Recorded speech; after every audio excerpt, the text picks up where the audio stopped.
Assalamualaikum warahmatullahi wabarakatuh. Selamat siang.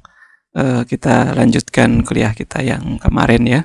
Jadi saat ini kita sudah sampai di rangkaian RLC. Nah, rangkaian RLC ini kita awali dengan rangkaian RL ya. Kita lihat dari layar rangkaian RL itu kita awali dengan saya punya sebuah rangkaian. Ya, rangkaian semacam ini. Di sini ada saklar yang bisa dihubungkan ke A dan bisa dihubungkan ke B. Nah, kemudian di saklar tadi terhubung secara seri dengan hambatan, kemudian terhubung secara seri dengan induktor.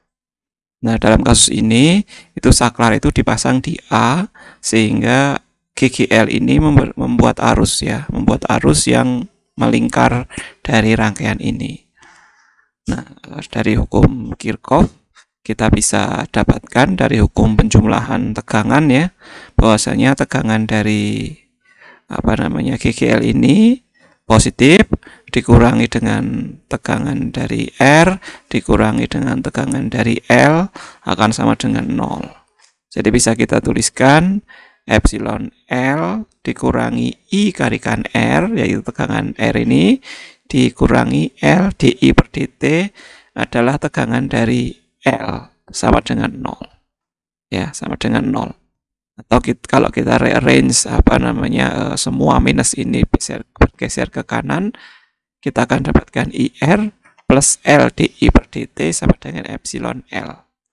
Nah, ini persamaan yang harus diselesaikan di dalam kasus rangkaian RL di sini nih. Nah, salah satu solusi dari persamaan di sini ada I, di sini ada perubahan I per T, itu adalah persamaan semacam ini. Jadi I-nya didapatkan sama dengan epsilon per R dikalikan 1 minus E pangkat minus RT per L. Nah, jadi arus di sini ini berubah sebagai fungsi waktu ya, arus berubah sebagai fungsi waktu. Nah, dari misalkan T sama dengan 0, saya berikan di sini T sama dengan 0, maka epsilonnya adalah pangkat minus 0 ya, berarti 1. Sehingga arus ini awalnya nilainya adalah 0. Seiring bertambahnya dengan T, maka arus ini akan bertambah. Nanti akhirnya ketika T menjadi banyak tak hingga, berarti seper E pangkat tak hingga sama dengan seper tak hingga atau seper tak hingga ya, jadi sama dengan 0. Jadi sehingga hasil akhirnya akan didapatkan I itu akan mengalir seperti biasanya ya, seperti I konstan ya, yang besarnya ini sama dengan yang ketika sama dengan arus pada umumnya. Jadi induktor di sini sudah berfungsi sebagai kawat biasa ya, jadi I-nya hanya lewat R saja. Jadi ini menjadi R-nya tidak dihitung ya. Oke. Nah, kalau kita gambarkan dari dari I yang didapatkan ini, kita bisa menggambarkan besarnya tegangan pada R itu sebagai fungsi waktu adalah semacam ini ya. Dari dimulai pada saat T sama dengan 0 itu tegangannya mulai dari 0, kemudian naik begitu sampai asimptotik pada nilai epsilon.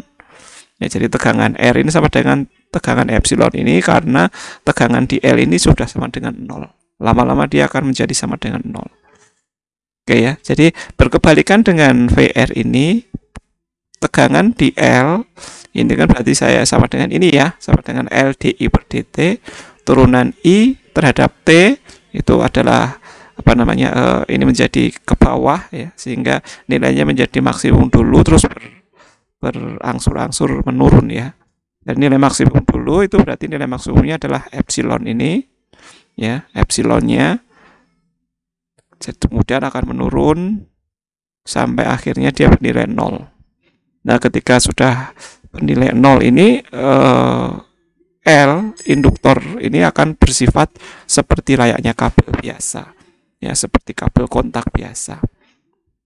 Oke ya, seperti halnya dulu ketika kita bermain-main di kapasitor, di sini kita mendapatkan sebuah konstanta waktu induksi yang disebut sebagai sigma L ya sama dengan L per R.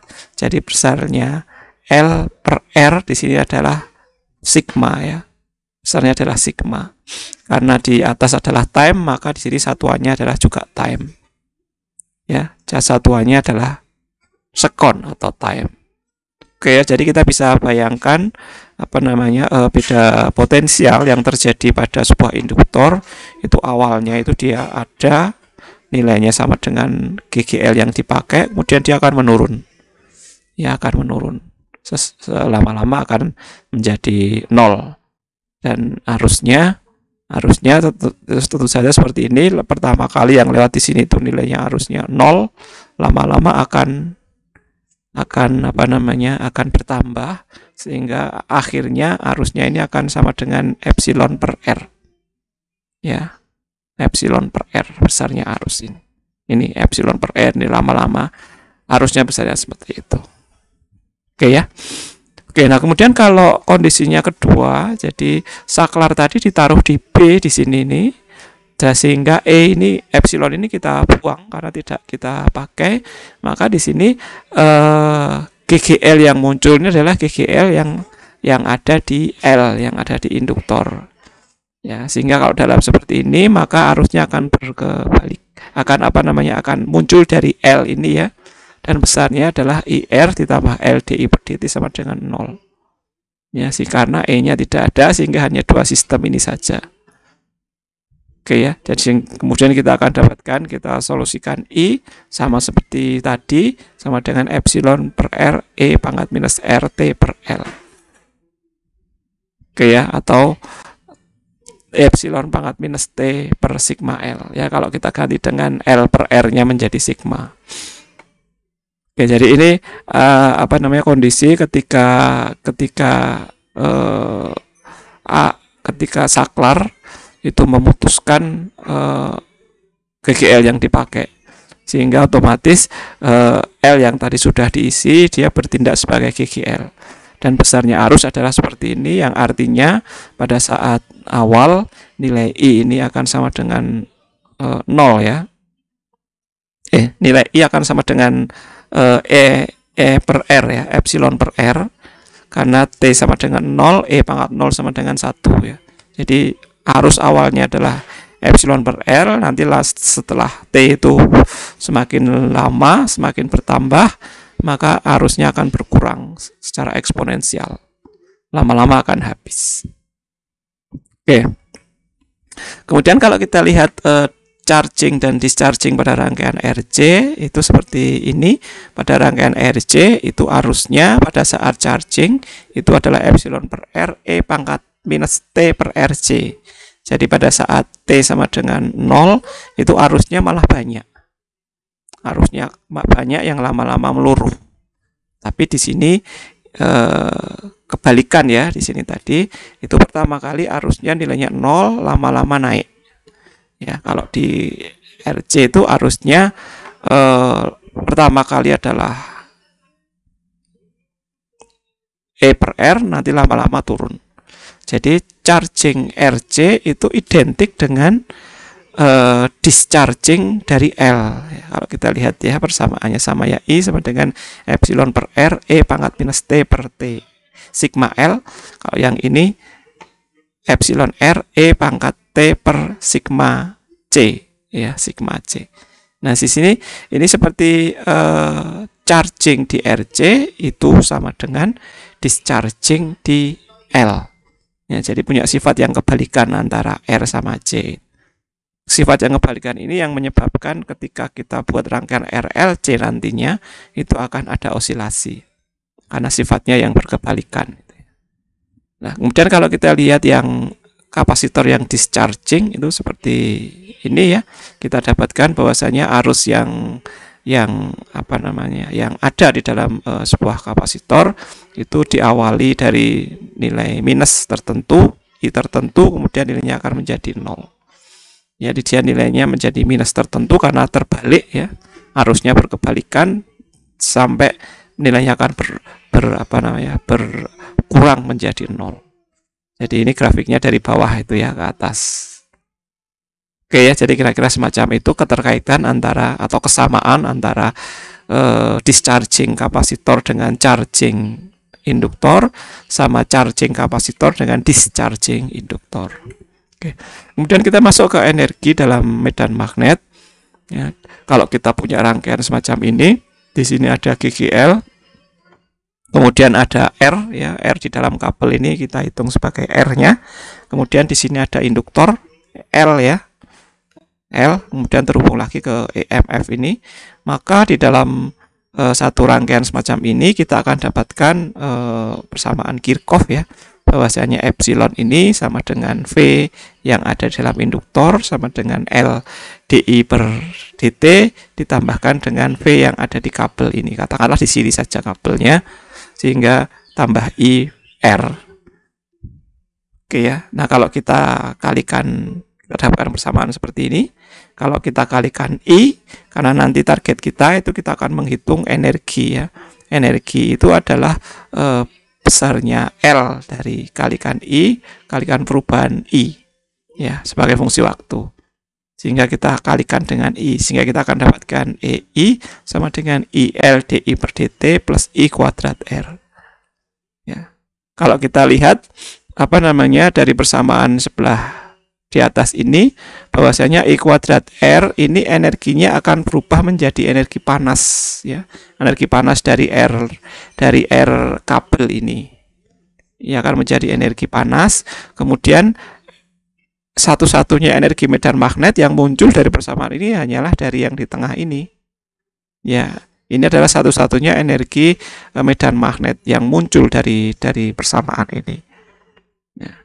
Jadi ini dikalikan E, dikalikan I itu karena yang dihitung adalah dayanya. Ya, jadi energinya dinyatakan dalam bentuk daya.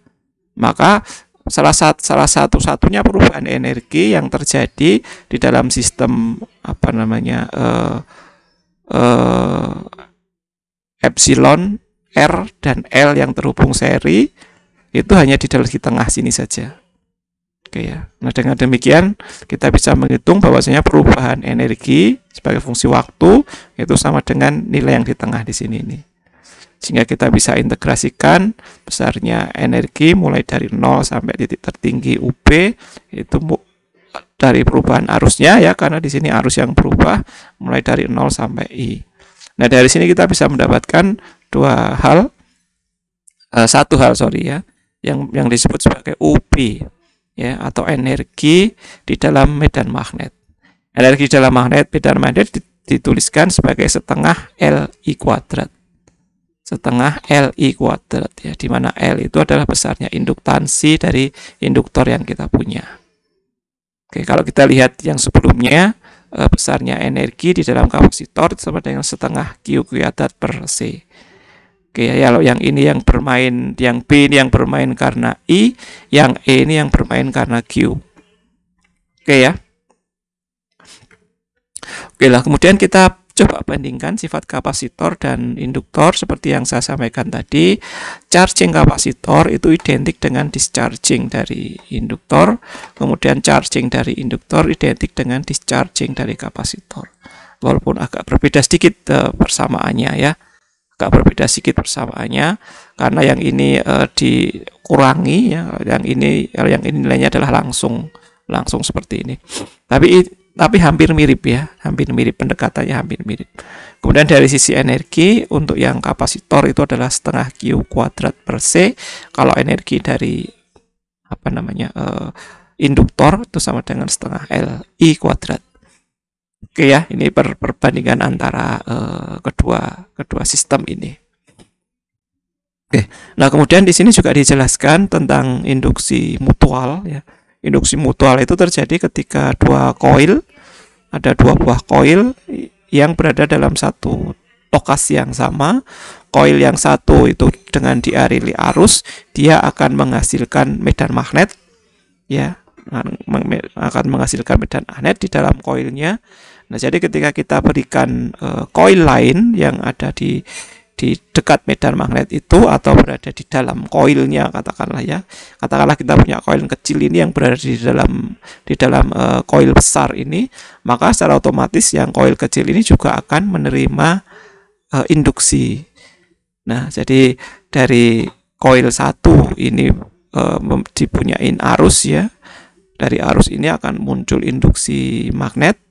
Kemudian dari magnet ini akan berinteraksi dengan koil yang kecil ini sehingga perubahan medan magnet yang muncul di sini ini itu akan menimbulkan perubahan arus ya, sehingga kita akan mendapatkan nilai yang menyimpang di sini ya, karena ada arus induksi.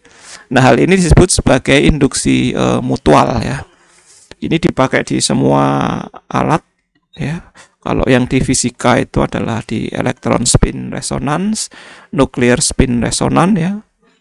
Oke, ini elektron spin resonance ya. Kalau di geofisika itu yang dipakai malah proton spin resonance ya.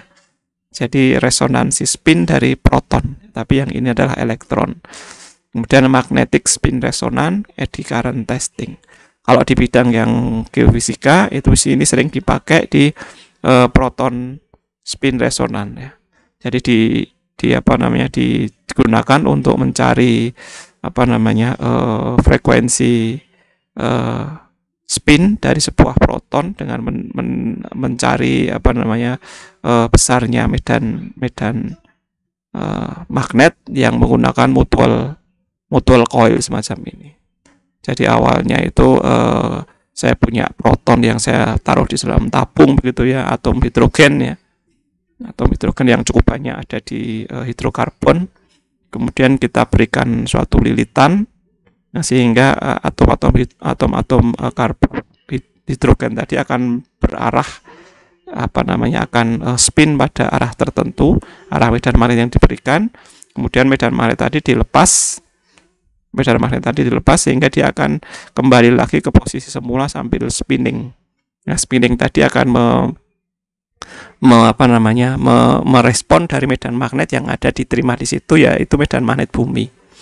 Oke, jadi ada keidentikan antara besarnya frekuensi spin dengan medan magnet bumi di situ. Nah, itu dipergunakan sebagai dasar pembuatan alat untuk mengukur besarnya medan magnet bumi, khususnya di bidang geofisika. Oke ya. Oke. Nah, kemudian dilanjutkan materi tentang osilasi LC. Pasangan LC dapat menjadi piranti menyimpan tenaga listrik magnet seperti halnya pasangan energi potensial dan kinetik ya. Nah, jadi di sini itu ditunjukkan siklus gambar yang terjadi dari skala energi yang terjadi pada sebuah rangkaian LC yang terhubung seri dan ada osilasi ya. Jadi awalnya pada gambar A di sini ini, pada gambar A itu di dalam kapasitor di sini termuati penuh ya. Termuati penuh di sini kutub plat positif, yang bawah adalah plat negatif. Nah, tentu saja di dalam kapasitor ini ada energi potensial listrik ya.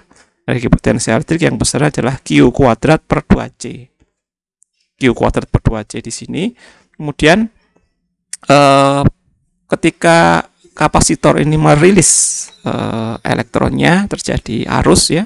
Terjadi arus ke arah kiri di sini, dan arus tadi akan mulai mengisi induktor ya. Akan mulai mengisi induktor, di mana kapasitor ini akan mulai habis ya, akan mulai habis energinya, sehingga pada kasus ini dapat dinyatakan separuh-separuh mungkin ya.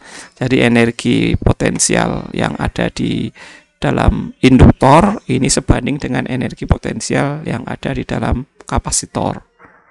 Nah, kemudian waktu berjalan kapasitor ini menjadi habis, semua arus akan energi yang terjadi itu akan berubah menjadi energi yang ada di induktor ya. Yang energi yang ada di induktor ini di UB di sini ini. Nah, kemudian dari UB ini tentu saja UB akan memberikan arus juga ya. Karena dia punya energi potensial, maka dia bisa mengalirkan arus. Ya, jadi dia akan memberikan arus yang arahnya ke sana. kemudian akan mengisi kembali kapasitor dengan muatan yang menjadi terbalik. Yang di sini menjadi plus, yang atas menjadi minus. Nah, sehingga kita dapatkan gambar di E di sini ini, sehingga lama-lama kapasitor menjadi penuh, ya, penuh lagi, kemudian kapasitor kembali bekerja lagi, gantian ya, memberikan arus ke dalam rangkaian, kapasitornya habis, induktornya penuh, dan seterusnya. Seterusnya kembali lagi seperti ini. Ya, nah dalam kasus ini, andaikan itu tidak ada R dalam sistem ini, atau semua kawat yang ada di dalam ini itu hambatannya 0 ya, itu maka dengan sekali saya mengisi C di sini, maka rangkaian ini akan berosilasi selamanya. Ya, akan berosilasi selamanya. Arusnya itu akan ada terus. Nah, ini kan bisa menjadi sesuatu yang sangat baik ya. Andaikan kita bisa membuat sebuah rangkaian dengan material yang R-nya itu 0, maka ini akan terjadi. Jadi energi potensial itu akan selalu berpindah secara otomatis begitu. Tapi sayangnya untuk mendapatkan kontak ya atau kabel yang hambatannya 0 itu masih cukup sulit, masih mahal dalam skala lab ya. Maka kita gunakan kabel-kabel atau logam penghubung yang resistivitasnya sekecil mungkin. Biasanya tembaga di dalam suhu ruang ya. Yang paling bagus adalah emas. Tetapi karena mahal harganya, maka dan dipakai tembaga atau aluminium ya, itu sering kita pakai sebagai kabel ya. Nah, ini adalah rangkaian osilasi LC ya. Jadi akan terjadi perpindahan energi potensial dari energi potensial listrik pada awalnya di sini nih akan mengisi energi potensial magnet yang ada di induktor ini secara berbolak-balik ya. Kalian lihat juga arah arusnya ya. Arah arusnya. Ini adalah ilustrasi osilasi LC. Nah, kalau kita lihat dari grafik untuk posisi ACEG, A itu tadi di sini ya. Kemudian C itu di sini. A itu ketika energi potensial yang di E ini maksimum, yang ini yang di induktor maksimum, ini yang di E maksimum, yang di induktor maksimum, kita akan dapatkan grafik kira-kira semacam ini ya. ACEG untuk VC dan ini ACEG untuk VR. Jadi ini tegangan yang ada di C dan ini tegangan yang ada di R. Oke, jadi kita bisa bayangkan ya. Jadi pada saat C-nya itu tegangannya maksimum, itu R-nya nilainya adalah 0. Jadi ketika VC itu tegangannya 0, tegangannya VR adalah minimum. Dan seterusnya. Oke ya, kira-kira semacam ini. Ini adalah ilustrasi grafis dari gambar dari skema ini tadi. Nah, kemudian kita juga bisa membandingkan perubahan energi antara L dan C ini tadi, atau osilator ya, osilator LC dengan osilator yang berasal dari spring ya. Dari spring ya. Dari spring itu kita ketahui bahwasanya untuk spring itu energi potensialnya sama dengan setengah kx kuadrat. Kalau di kapasitor itu energi potensialnya adalah Q kuadrat per 2C. Ya. Kemudian kalau yang kita bisa katakan ya, yang kapasitor itu setara dengan springnya. Kemudian yang setengah mv kuadrat ini terkait dengan masanya, itu adalah terkait dengan koilnya, dengan induktornya, atau setengah Li kuadrat. Ya. Oke, dari sini kita bisa mencari kesetaraan ya, keidentikan antara dua sistem ini. Kita mencoba membandingkan antara kedua sistem spring atau sistem pegas dan sistem osilator LC. Hampir mirip ya, hampir mirip. Nah, kemudian kita lihat osilasi yang terjadi di rangkaian LC. Saya punya rangkaian L dan C seperti di depan tadi. Ada arus I di sini, ya, ada arus yang berputar di sini. Nah, kita tahu bahwasanya energi potensial yang muncul dari persamaan dari gambar yang ini tadi itu adalah kombinasi atau jumlahan dari besarnya energi kelistrikan dan energi kemagnetan. Kita bisa singkat semacam itu ya. Energi kelistrikan sama dengan Q kuadrat per 2C, energi kemagnetan sama dengan Li kuadrat per 2. Oke ya, jadi kita punya persamaan semacam ini. Jadi besarnya energi total adalah ini. Seperti kita ketahui tadi bahwasanya energi dari sebuah sistem yang tertutup itu perubahannya sebagai fungsi waktu, perubahan energi total ya. Energi total yang U di sini ini sama dengan 0. Karena energi totalnya itu merupakan jumlahan dari UE dan UB dan UE dan UB tadi itu saling mensupport sehingga nilainya U totalnya ini sama dengan 0. Tidak berubah, tidak sama dengan 0 tapi tidak berubah. Dengan demikian turunan pertama U terhadap T ya, atau perubahannya itu sama dengan 0. Jadi kita diferensialkan persamaan di atas di kanan ini itu sama dengan 0. Q per C dQ per dt plus Li di per dt. Nah, gitu kita bisa mengubah bahwasanya I itu kan sama dengan dQ per dt. Jadi di per dt itu sama dengan d kuadrat Q per dt kuadrat ya. D kuadrat Q per dt kuadrat di sini. Kemudian dQ per dt ini sama dengan I ya. dQ per dt ini sama dengan I, sehingga I-nya ini bisa kita coret keluar ya. Sehingga hanya Q per C saja. Jadi L d kuadrat I d kuadrat Q per dt ditambah Q per C sama dengan 0. Dapatkan ini ya. Oke, jadi solusi persamaan diferensial order 2 di sini adalah sinus kosinus ya. Ini persamaan standar, solusinya adalah sinus kosinus, sehingga kita bisa mendekatinya dengan Q itu sama dengan Q besar kosinus omega T plus C ya.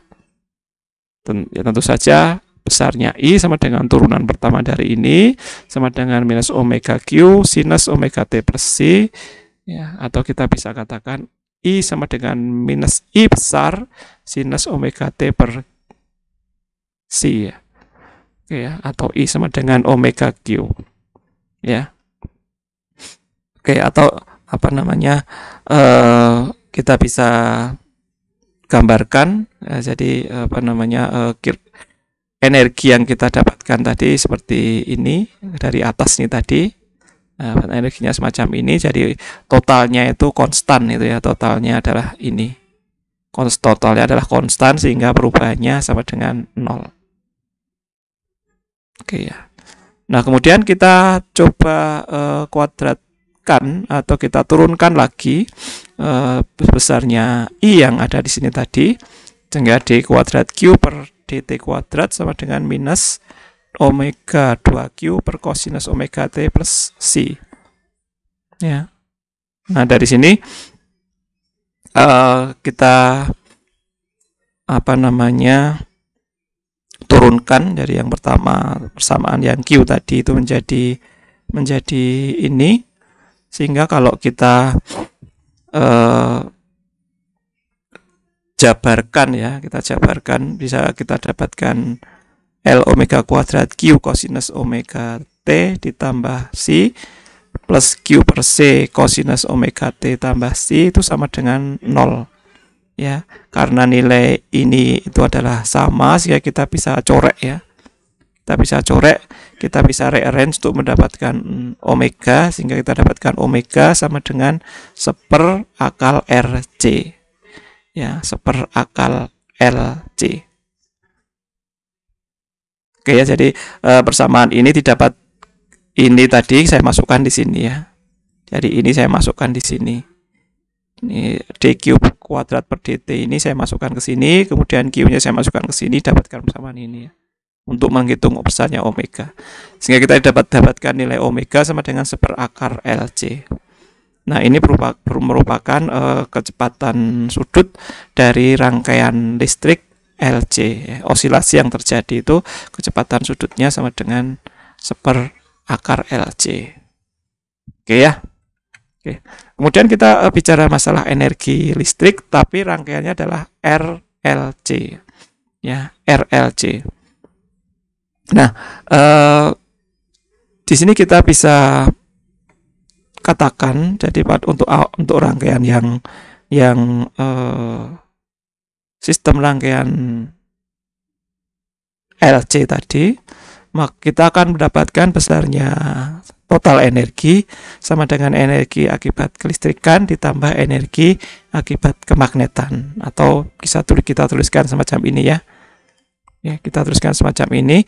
Nah, seperti halnya persamaan di awal tadi, kalau di sini ada R, maka turunan pertama dari ini itu tidak lagi menjadi sama dengan 0. Turunan pertama dari ini, energi yang terubah itu akan terubah menjadi besarnya energi yang diambil ya oleh resistor. Jadi di sini di dalam perubahan energinya itu melibatkan resistor karena di sini ada R ya. Sehingga tidak lagi sama dengan 0. Kalau sebelumnya tadi ini sama dengan 0 karena tidak ada R. Tapi karena di sini ada R, maka perubahan energi itu akan diserap oleh resistor. Nah, besarnya energi yang diserap oleh resistor ini disebut energi disipasi ya, yang nanti akan berubah menjadi panas biasanya. Yang ini yang menyebabkan rangkaian osilasi LC ini itu akan teredam oleh besarnya I kuadrat R ini. Ya, ini akan teredam di sini. Jadi I kuadrat R ini fungsinya hanya mengambil saja, mengambil energi. Dia tidak bisa memberikan energi, hanya mengambil energi, sehingga osilasi antara L dan C yang sebelumnya seperti ini itu mestinya akan semakin lama energinya semakin habis karena energinya akan diambil oleh R ini. Oke, jadi kalau kita ubah lagi dengan mengubah dQ per dt ini menjadi I, dan d kuadrat Q per dt kuadrat sebagai di per dt ini, saya akan dapatkan persamaan seperti ini. Ya, ini persamaan diferensial order 2 yang ada di K-nya di sini nih. Nah, di sini kita selesaikan untuk Q, kita dapatkan persamaan seperti di depan tadi, Q-nya sama dengan QE pangkat minus IRT per 2L dikalikan kosinus osilasi ini tadi. Nah, dari sini kita bisa melihat besarnya Q ini akan decay ya, decay sebagai fungsi ini. Awalnya dari T sama dengan 0, itu Q awal ya, Q awal itu lama-lama akan menurun ya, sehingga osilasi yang terjadi antara L dan C ini tadi itu lama-lama amplitudenya akan habis.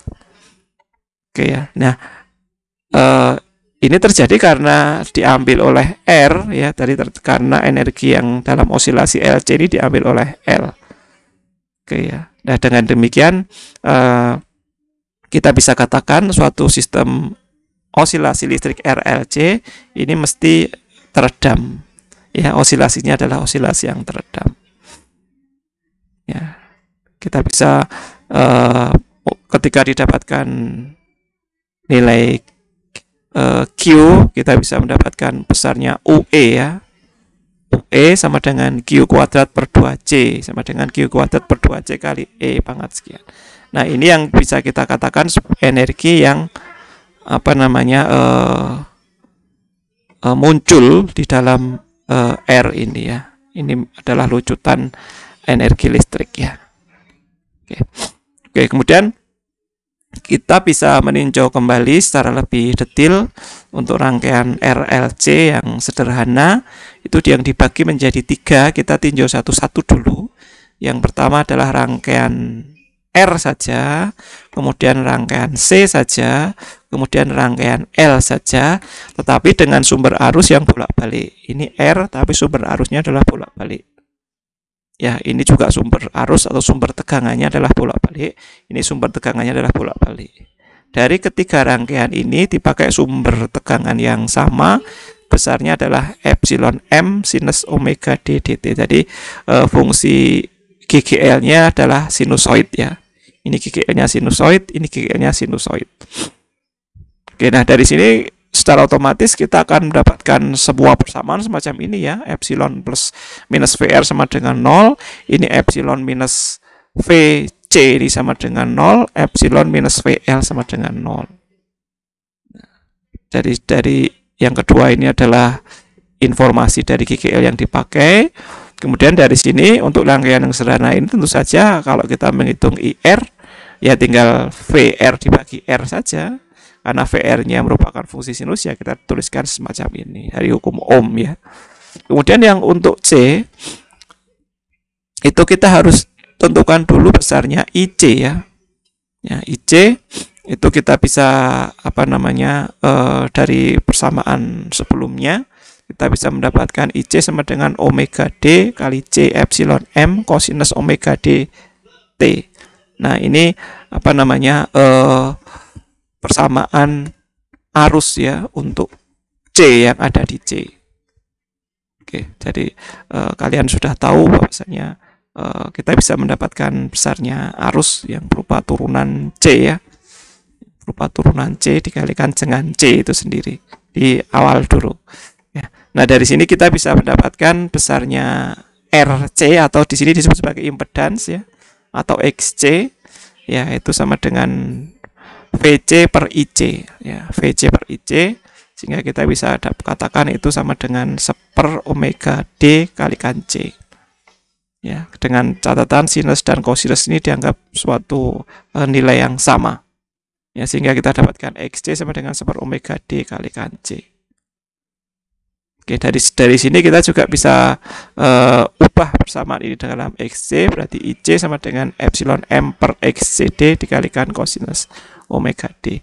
Nah, dari sini kita bisa katakan bahwa karena IC di sini adalah kosinus, maka kita bisa katakan bahwasanya arus ini bersifat tertinggal ya, tertinggal dari tegangannya. Jadi arus ini tertinggal dari tegangannya sebesar 90 derajat. Oke, semacam itu. Kemudian kalau yang untuk induktor juga hal yang sama. Di induktor itu kita bisa mendapatkan V dari L induktor, kita dapatkan L sama dengan DI per DT ya dari persamaan sebelumnya. Dari sini kita bisa mendapatkan IL ya, sama dengan minus epsilon M per omega DL kosinus omega DT. Nah dari sini dengan hal yang sama kita bisa mendapatkan nilai XL adalah omega DL ya, omega DL atau V dibagi I ya, besarnya V ini dibagi I. Nah dari sini kita bisa sebutkan atau kita bisa dapatkan IL itu sama dengan kondisinya semacam ini. Nah dari sini kita akan mendapatkan karena ada tanda minus di sini, maka I dalam induktor itu dia mendahului arus, dia mendahului tegangannya. Jadi arus itu mendahului tegangannya, bentuknya itu mendahului tegangannya. Jadi kita bisa bayangkan bahwasanya kalau untuk rangkaian R saja itu arus itu sefase dengan tegangannya. Kalau untuk rangkaian C itu arus tertinggal 90 derajat dari tegangannya. Kalau untuk induktor itu arus itu mendahului 90 derajat dari tegangannya. Oke ya, jadi di dalam buku Halliday dan Resnick kajian ini nanti akan berlari ke arah diagram fasor ya, yang menunjukkan arah besarnya arus I yang mendahului sama yang tertinggal untuk rangkaian RLC-nya. Oke. Nah, di sini langsung menuju ke rangkaian LRC seri ya.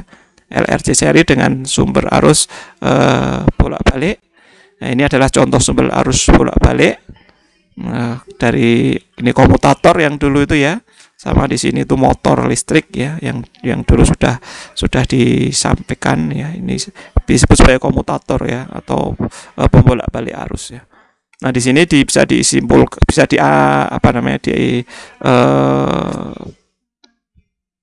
berikan perumusan atau diberikan ilustrasi bahwasanya besarnya GGL yang muncul dari sistem ini sama dengan EM sinus omega. Jadi semacam gelombang sinusoid saja, tapi didefinisikan fungsinya adalah sinus. Oleh karena itu besarnya arusnya sama dengan IM yang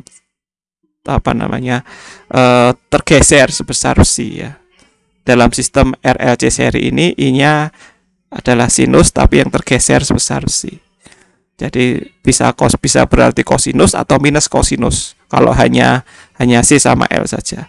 Tetapi karena I tadi itu nilainya itu berubah-ubah, baik I dari R, IR maupun IL maupun IC itu berubah-ubah, maka di sini yang digunakan tetap fungsi sinus tetapi cuma fasenya ini. Fasenya itu harus kombinasi antara fase yang dimiliki R yang sefase dengan E ini ya, kemudian dijumlahkan dengan fase yang dimiliki oleh C, dijumlahkan dengan fase yang dimiliki oleh L. Nah, sehingga secara umum kita bisa katakan bahwasanya epsilon sama dengan VR VC per VL. Ini persamaan umum ya, persamaan umum hukum Kirchhoff untuk rangkaian RLC seri ini. Tapi sekali lagi besarnya VR, VC dan VL ini fungsi waktu dengan fasenya masing-masing. Ya, kalau di sini tuh fasenya itu minus plus 90, yang ini fasenya minus 90. Oke. Nah, kemudian kita tinjau secara lebih persamaan lebih detail lagi. Jadi kita bisa katakan epsilon tadi sama dengan VR ditambah VC ditambah VL ini ya. Dengan masing-masing I-nya adalah ini, IC adalah ini, dan IL-nya adalah ini. Ya. Ini IR, ini IC, ini IL. Oke. Nah, dalam hal ini kita bisa dapatkan besarnya Z ya, atau besarnya impedans total itu sama dengan R kuadrat ditambah XC dikurangi XL. Kenapa kok pakai akar ini? Karena arahnya berbeda-beda. Jadi XC ini dibuat dari I yang memiliki arah yang berbeda dengan L. Makanya dipakai persamaan kuadrat di sini nih ya. Kemudian besarnya fase itu sama dengan XC minus XL per R. Ya, XC minus XL per R. Oke ya, kira-kira sifat-sifat rangkaian LC itu semacam ini. Oke, jadi kemudian sekali lagi karena R-nya itu tidak berfungsi merubah arah dari I atau I-nya itu sefase dengan V, maka frekuensi yang terjadi dalam sistem RLC seri ini masih tetap frekuensi dengan rangkaian LC yang seri ya. Ya, frekuensi dirinya sama dengan seperakar LC. Oke. Kemudian kita masuk ke energi listrik yang AC. Tentu saja energi listrik ini hanya terkait dengan daya ya, yang dihitung adalah besarnya dayanya. Jadi kalau saya punya energi listrik AC itu dikenal ada RMS ya, ada RMS atau VRMS atau V average ya. Nah, dari sini dari arus yang besarnya adalah I sinus omega dt per C tadi, karena kita masih menganggap bahwasanya ada RLC di dalam suatu sistem kita, maka besarnya daya sama dengan I kuadrat dikalikan R ya. I-nya kita masukkan ke sini, dapatkan I sinus omega dt minus C kalikan R. Ya. Kita tahu bahwasanya besarnya P average karena ini sebuah sistem osilasi, maka V average atau daya rata itu sama dengan I kuadrat R per 2. Ya, I kuadrat R per 2 atau I per akar 2 kuadrat dikalikan R. Ya, jadi bisa kita katakan bahwasanya kalau saya menghitung P average, maka I yang di sini ini disebut sebagai IRMS. IRMS ya, atau I root mean square. Jadi P average sama dengan IRMS kuadrat dikalikan R. Oke, tadi kita bisa katakan kalau saya mendapatkan IRMS, saya bisa mendapatkan VRMS-nya juga sekian, epsilon RMS-nya juga sekian. Ya, dari konsep energi average yang ada, yang didapat. Oke ya, jadi di sini kita bisa mendapatkan beberapa perumusan yang terkait dengan arti RMS di dalam konsep AC ya, konsep arus bolak-balik. Ya, sehingga kalau kalian punya listrik 220 volt itu adalah VRMS-nya. VRMS-nya adalah 220 volt. sehingga tegangan yang real di dalam rumah kalian itu lebih dari 220 ya, sekitar 300 ya, sekitar 300 volt itu V peak-nya. Tapi VRMS-nya adalah 220 volt, kira-kira semacam itu. Oke, di gambar ini ada contoh dua motor ya. Ini motor yang AC yang outputnya adalah dua kabel atau istilahnya adalah dua fase. Ya, ini fasenya hanya dua yang keluar. Ya, kemudian yang ini adalah tiga fase. Ini satu fase, yang ini tiga fase. Ya, ini satu fase. Jadi sinusoid biasa saja. Kalau yang ini tiga fase. Jadi fase ABC itu berbeda-beda.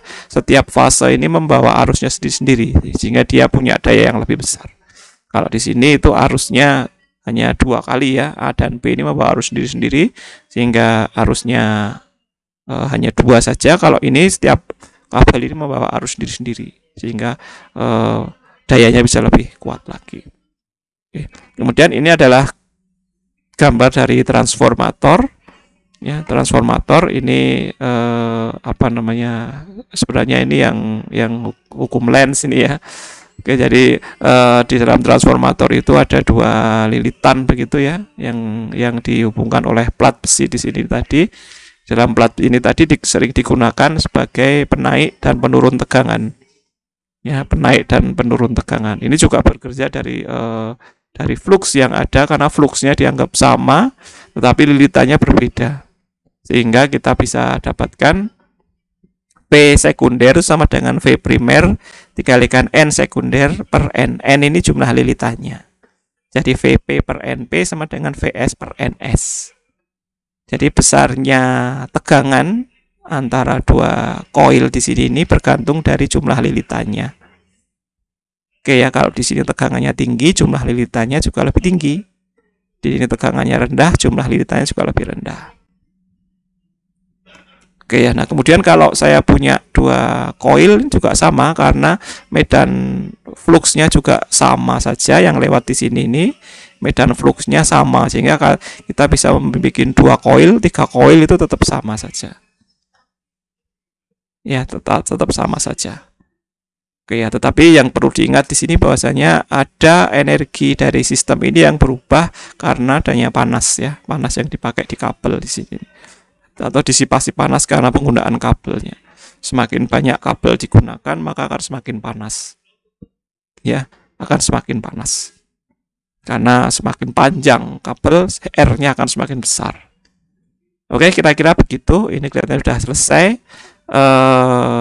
Itu yang bisa saya sampaikan dari tambahan slide ini. Atas perhatiannya saya ucapkan terima kasih. Assalamualaikum warahmatullahi wabarakatuh.